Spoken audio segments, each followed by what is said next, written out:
यशस्वी उद्योजकच्या आजच्या या भागात आपले सहर्ष स्वागत. नवीन विषय, नवीन आशय आणि एक नवीन सक्सेस स्टोरी. आज आपण अशा एका प्रेरणादायी व्यक्तीची ओळख करून घेणार आहोत, ज्यांनी आपल्या मेहनतीने आणि जिद्दीने एक छोट्या उपक्रमाला यशस्वी व्यवसायात रूपांतरित केले आहे. मिसेस आशा मुथा मसाले आणि रेडीमिक्स उत्पादने बनवणाऱ्या जायका नावाच्या ब्रँडच्या संस्थापिका आहे. आशाताईंनी हा व्यवसाय केवळ वेळ घालवण्यासाठी सुरू केला होता, पण त्यांच्या गुणवत्ता आणि स्वादावर ग्राहकांनी जो विश्वास दाखवला, त्यातून हा व्यवसाय झपाट्याने वाढला आहे. आज त्यांच्याकडे 4 कर्मचारी काम करत आहेत, जे त्यांच्या व्यवसायावर अवलंबून आहेत. भारतीय जेवणामध्ये मसाल्यांना महत्त्व फार आहे. आपण वेगवेगळे मसाले वापरून खूप स्वादिष्ट पदार्थ बनवतो. माझा व्यवसाय सुरू झाला तो माझ्या एकटेपणावर पर्याय म्हणून काहीतरी सुरू करायचं हे डोक्यात होतं. एकदा कॉलनीत भिशी झाली, त्याच्यात मी इडली सांबार केली.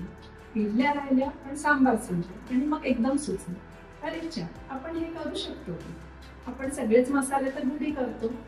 अशा पद्धतीने हा व्यवसाय सुरू झाला. सुरुवातीला फक्त 5 मसाले केले: चहा मसाला, चाट मसाला, सांबार मसाला, पावभाजी मसाला आणि पानचुरी तांबडी. तिथून हे सुरू झालं. त्याला जो रिस्पॉन्स मिळत गेला, त्यातनं हे वाढता आज माझे 23 प्रॉडक्ट सुरू झाले आणि सगळ्याला उत्तम रिस्पॉन्स आहे. मुख्य हे, मी सगळे रॉ मटेरियल स्वतः खरेदी करते. सगळ्याकरता सोलर कुकरचा वापर करते. कुठल्याही प्रॉडक्टमध्ये माझ्या रंग नाही आणि वरून कुठलेही कलर किंवा इसेन्स घातलेले नाहीत. सगळे नॅचरल प्रॉडक्ट्स आहेत. सगळे प्रॉडक्ट्स दूध मसाला सोडून फ्रीजच्या बाहेर राहतात माझे. हा एक महत्त्वाचा मुद्दा. मसाल्यांबरोबरच मी प्रीमिक्सेस करते. प्रीमिक्सेसमध्ये आहे थालीपीठाची भाजणी, ढोकळ्याचं पीठ, अनारसा पीठ आणि चटणी भाजणी. हे सगळं मसाल्यांसहित आहे. म्हणजे नवीन गृहिणींना याच्यात वेगळं काही ऍड करायची गरज नाही. त्याच्यात सांगितलेल्या कृतीप्रमाणे ते होऊन जातं. त्याच्यानंतर मी बनवते ज्युसेस. त्याच्यात आहे लिंबू सरबत, पुदिना सरबत आणि मिक्स फ्रूट सरबत. मिक्स फ्रूट सरबत हे ताज्या फळांपासून बनते. याच्यात साखर अगदी कमी जाते, त्यामुळे ते अगदी छान चवीला लागतं आणि कमी साखर खाणाऱ्यांनाही कामाला येतं. पुदिना सरबत हे तर माझं एकदम फेवरेट चालणारं आहे. सगळ्यांना खूप आवडतं. चिंच पापड हा एक वेगळा नमुना मी तयार केलेला आहे.